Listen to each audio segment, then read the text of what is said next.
Señor coronel de la Reserva Activa, John Marulanda, muy buenos días. Doctor Londoño, muy buenos días. ¿Cómo está usted? Pues bien, señor, y muy preocupado y muy interesado en que usted nos cuente lo que significa la coca y la cocaína, que es su producto, en las distintas regiones del país donde la cocaína se produce o por donde la cocaína circula con búsqueda de los mercados internacionales. ¿Qué es lo que eso significa? Ahora nos dicen, nos hablan de un incremento fantástico de la producción de cocaína. La idea que teníamos es que de la hoja de coca, de 1 kilo de hoja de coca salía, perdón, 1 hectárea de hoja de coca producía 2 cosechas al año. Ahora nos dicen que puede producir hasta 5 cosechas al año en algunas regiones del país.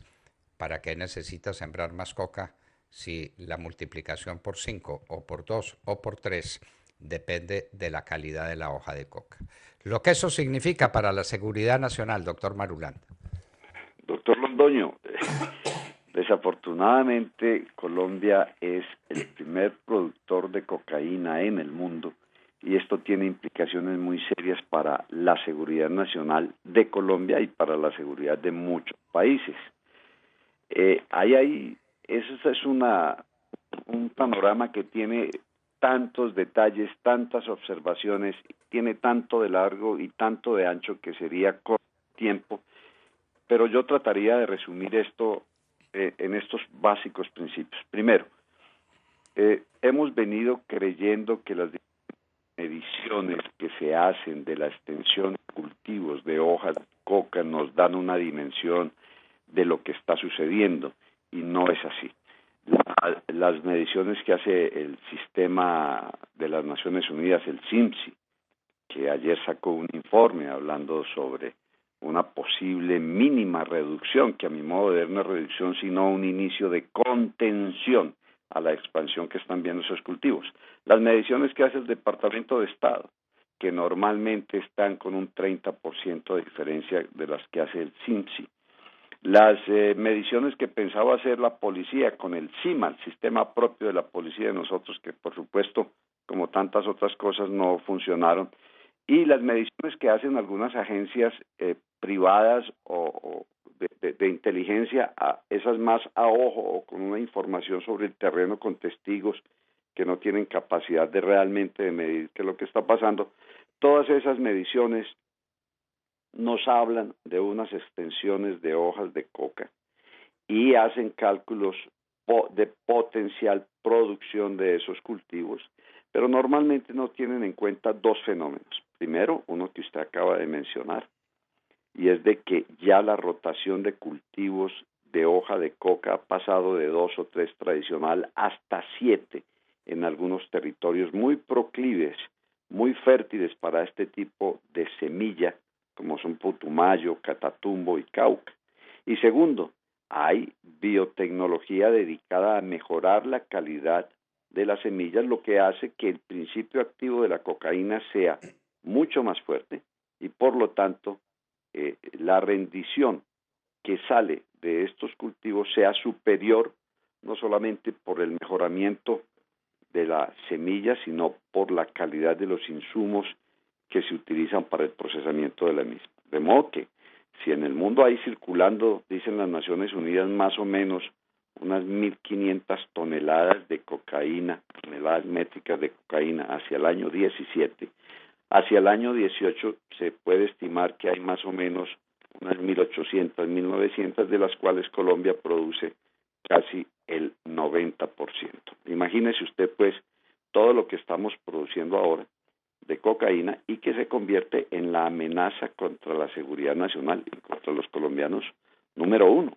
Es nuestro real problema. Mire, es tan grave la situación que ayer, no sé si ustedes lo deben haber registrado ahí, los senadores Marco Rubio y Ricky Scott le mandaron una carta al presidente Trump ayer diciéndole, oiga, certifique a Colombia, mucho cuidado con Colombia porque Colombia está haciendo esfuerzos.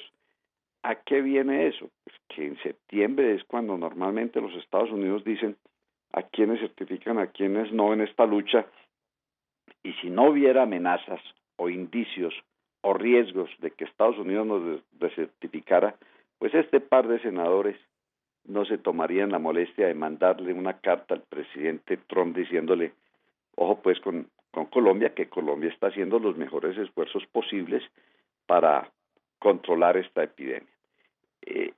De ese tamaño es la situación que estamos enfrentando.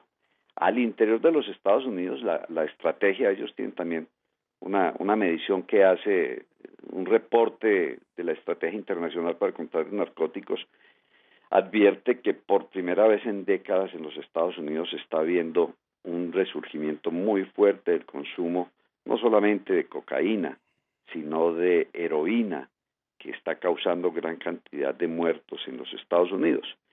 Y ahí entra de nuevo en juego Colombia, porque Colombia también está produciendo y exportando a los Estados Unidos, no solamente más del 90% de la cocaína que se echan a las narices los amigos norteamericanos, sino también heroína y por supuesto marihuana, que ya por estas calendas es cuento viejo.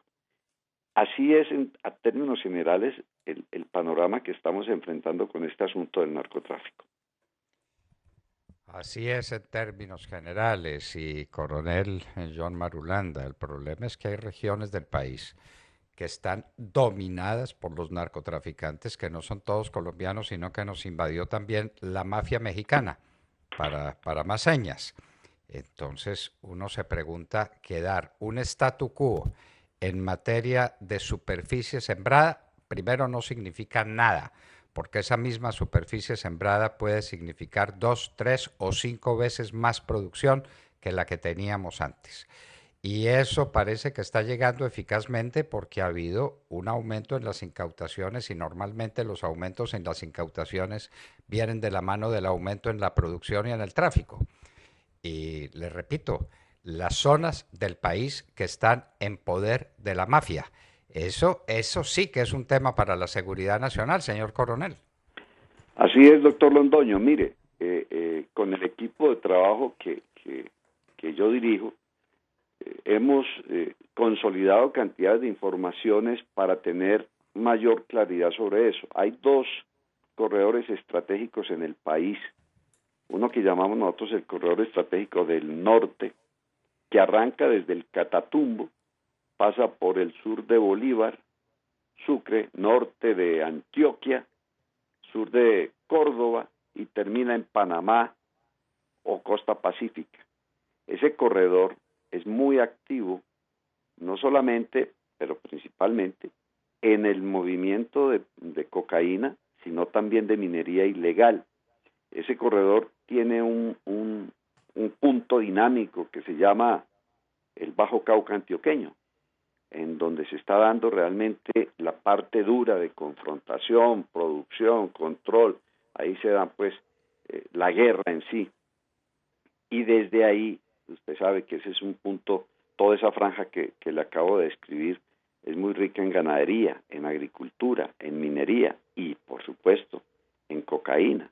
Está muy controlado esa franja norte por el cartel del Golfo.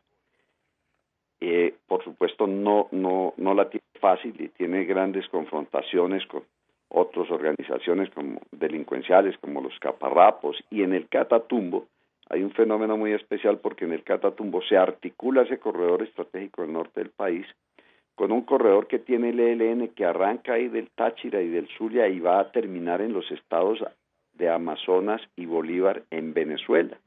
Es una franja de más de 200 metros en los cuales el ELN hace de las suyas.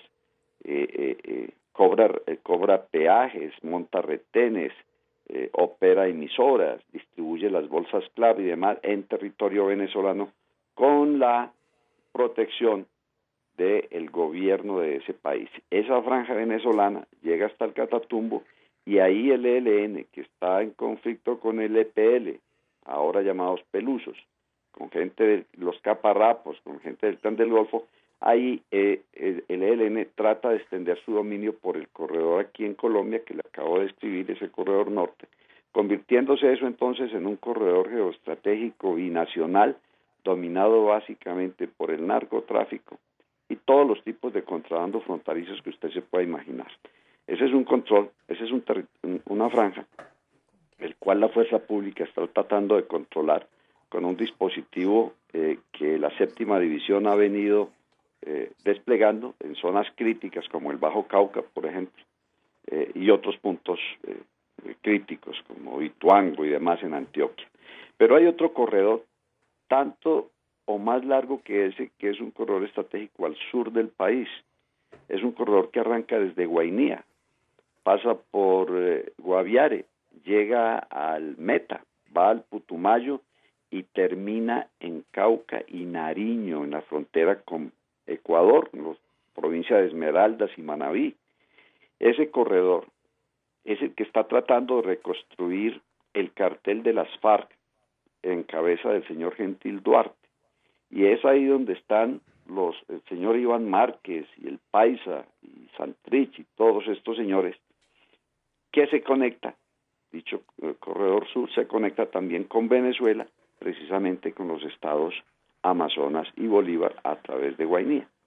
Ahí en esa región el factor predominante son las FARC y ellos están moviendo toda la cocaína que se produce en Putumayo, que se produce en Cauca y se produce en algunas zonas del Meta y la están sacando por el Pacífico, por donde sale más o menos el 70-75% de la cocaína que estamos produciendo en Colombia. Es una franja mucho más rica, mucho más productora. Por supuesto estamos hablando de ilicitud que la franja norte, que el corredor norte. Y es un corredor que tiene muy involucrado al Ecuador porque cuando sacaron a los norteamericanos de la base de Manta en Manabí, pues ahí quedó abierta una brecha que se conoce como el Arco de las Galápagos, por donde está saliendo toda la cocaína, que va haciendo una curva para evitar la vigilancia y el control, el poco control que tiene Colombia y el que le facilita los norteamericanos para llegar a Centroamérica y de ahí hacia los Estados Unidos. La cocaína que sale por Venezuela sale vía aérea hacia el Caribe, República Dominicana, y de ahí a los Estados Unidos. La cocaína que sale por la frontera colombo-ecuatoriana y por el Pacífico sale vía marítima, en semisumergibles, sumergibles y todo lo demás, y va para Centroamérica. Pero la gran preocupación que existe ahora es que se abra definitivamente el mercado chino a la cocaína.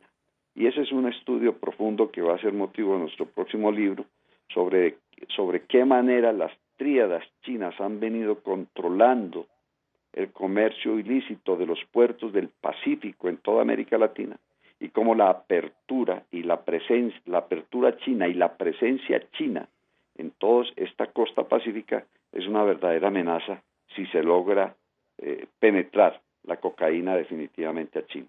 ¿Que tiene por qué hacerlo? Porque China tiene la mayor cantidad de millonarios del mundo, la clase media más grande del mundo, y tienen la economía suficiente para que la cocaína entre a formar parte de esta sociedad. Entonces, hay unas amenazas muy complicadas a futuro, pero como usted lo dice, al interior de Colombia, la cocaína y el narcotráfico siguen siendo el principal problema de seguridad nacional. Usted mencionaba a los mexicanos. Mire, en la época de Pablo Escobar, quien manejaba el problema del narcotráfico era Colombia. Colombia sembraba, cultivaba, procesaba, producía, empacaba, transportaba, vendía y recolectaba su dinero. Con la llegada de los mexicanos, ese panorama cambió. Ahora son los mexicanos, con mucha más iniciativa y perspectiva comercial que los colombianos, los que manejan básicamente el mercado de la cocaína en todo el mundo en conexión con otras mafias. Entonces aquí, desde la época que Toledo estaba en la presidencia de Perú, él lanzó una exclamación que en su momento generó mucho resquemor por parte de los mexicanos. Dijo: nos estamos mexicanizando en el Perú. En ese entonces Perú era el principal productor de cocaína en el mundo y él advirtió sobre la llegada de los carteles mexicanos al Perú. La situación cambió con el tiempo. Ahora de nuevo el principal productor de cocaína es Colombia, Perú es el segundo, muy de lejos, y hay presencia de toda la estructura criminal organizacional mexicana. principalmente del cartel de Sinaloa y del cartel de Jalisco Nueva Generación, quienes ya no solamente reciben la mercancía, sino que hicieron pasos sucesivos hasta llegar a, como se ha denunciado, comprar los laboratorios completos con su producción, inclusive avanzar en la compra de tierras para garantizar la continuidad de los sembradíos de coca y a continuación pues toda la cocaína que de ahí pueda salir, manejando y coordinando de ellos los centros de acopio, las rutas de salida, los embarques, las llegadas, acopio de nuevo y distribución en los diferentes mercados mundiales. Son los mexicanos los que manejan en realidad el negocio de la cocaína. Los colombianos, los carteles han pasado simplemente a la condición de productores y algunos casos, pues, algunos que han salido del control de los mexicanos en contacto con redes del narcotráfico en Europa y en Asia y en África y demás. Pero son los mexicanos los que manejan el negocio hoy en día. Señor Coronel John Marulanda, imposible un cuadro más claro, más preciso y más dramático para el presente y el porvenir del país. O arreglamos, solucionamos este problema de la coca o el problema de la coca devoró a Colombia. Muchísimas gracias, señor Coronel.